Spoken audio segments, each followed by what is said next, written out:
ನಮಸ್ತೆ ಫ್ರೆಂಡ್ಸ್, ಒಂದ್ಸಲ ಈ ಥರ ಫ್ರೈಡ್ ರೈಸ್ ಮಾಡಿ ನೋಡಿ. ಎಷ್ಟು ಸಿಂಪಲ್ ಅಂದರೆ ಅಷ್ಟು ಸಿಂಪಲ್ ಆಗಿರುತ್ತೆ. ಮಕ್ಕಳಿಗೆಲ್ಲ ತುಂಬ ಇಷ್ಟ ಆಗುತ್ತೆ. ಒಂದು ಪ್ಯಾನ್ಗೆ ಎಣ್ಣೆ ಹಾಕೊಳ್ಳಿ. ಎಣ್ಣೆ ಕಾಯ್ದ್ಮೇಲೆ ಈರುಳ್ಳಿ ಹಾಕೊಳ್ಳಿ.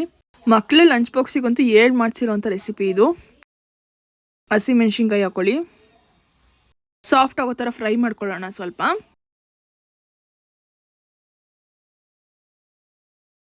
ಈಗ ಕ್ಯಾರೆಟ್ ಮತ್ತು ಬೀನ್ಸ್ ಹಾಕೊಳ್ಳೋಣ.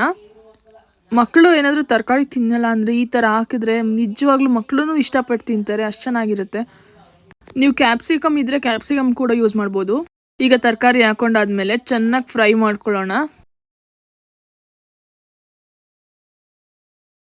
ರುಚಿಗೆ ತಕ್ಕಷ್ಟು ಉಪ್ಪು ಹಾಕೊಳ್ಳೋಣ. ಈ ಟೈಮಲ್ಲಿ ಹಾಕೊಂಡ್ರೆ ತರಕಾರಿಗೆಲ್ಲ ಹಿಡಿಯುತ್ತೆ ಮತ್ತು ಚೆನ್ನಾಗಿರುತ್ತೆ ಟೇಸ್ಟ್ ಕೂಡ. ನೀವು ರೆಡ್ ಚಿಲ್ಲಿ ಪೌಡರ್ ಕೂಡ ಯೂಸ್ ಮಾಡ್ಬೋದು. ನನಗೆ ಇಲ್ಲಿ ಹಸಿಮೆಣ್ಸಿನ್ಕಾಯಿ ಖಾರ ಇದೆ, ಸೊ ನಾನು ಯೂಸ್ ಮಾಡಿಲ್ಲ. ಮಿಕ್ಸ್ ಮಾಡ್ಕೊಂಡೀಗ ಒಂದು 2 ಮಿನಿಟ್ಸ್ ಫ್ರೈ ಮಾಡಿ ಕ್ಲೋಸ್ ಮಾಡಿ ಸ್ವಲ್ಪ 5 ಮಿನಿಟ್ಸ್ ಬೇಯಿಸೋಣ ಸಾಕು. ನೋಡ್ಬೋದು ನೀವು ಎಷ್ಟು ಸಾಫ್ಟ್ ಆಗಿದೆ ಅಂತ. ಇಷ್ಟಾದರೆ ಸಾಕು.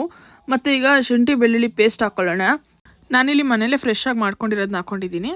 ಆದಷ್ಟು ಮನೇಲಿ ಮಾಡಿರೋದನ್ನ ಯೂಸ್ ಮಾಡ್ಕೊಳ್ಳಿ. ಯಾಕಂದರೆ ಔಟ್ಸೈಡ್ ಫುಡ್ಡಿಂದ ತುಂಬ ಪ್ರಾಬ್ಲಮ್ಸ್ ಆಗ್ತಿದೆ. Food allergies. ನಿಜವಾಗ್ಲೂ ಮಕ್ಳಿಗಂತೂ ಔಟ್ಸೈಡ್ ಫುಡ್ ಕೊಡಿಸ್ಲೇಬೇಡಿ.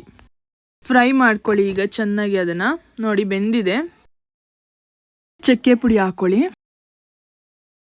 ಬೇಕಿದ್ರೆ ನೀವು ಗರಂ ಮಸಾಲ ಕೂಡ ಯೂಸ್ ಮಾಡ್ಬೋದು. ನಾನಿಲ್ಲಿ ಕಾಳು ಮೆಣಸು ಪುಡಿ ಹಾಕೋತಾ ಇದ್ದೀನಿ. Pepper powder,